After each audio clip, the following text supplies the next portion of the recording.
Sirkəli su niyə toyuqlara verilir? Səbəbini bilmirsənsə, yaxın əyləş. Videonun sonunda tam izah edirəm. 3-4 gün, yəni yağan bu yağışlardan sonra dedik ki, heyvanları buraxaq çölə. Həm təmiz hava qəbul eləsinlər, həm də ki, normal qidalansınlar.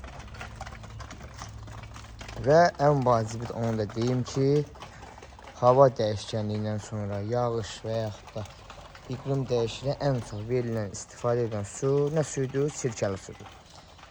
Bilməyənlər varsa şərh bölməsinə yazsınlar, izah edeyim, köməli göstərim. Niyə sirkəli su verilir və yaxud da bilənlər də neçə litr suya nə qədər sirkə tökülməlidir.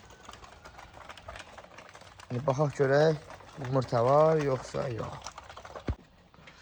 Hə dostlar, saat artıq 10'a işləyir. 20 dəqiqə. Şükür. 2 dənə yumurtamız var burada.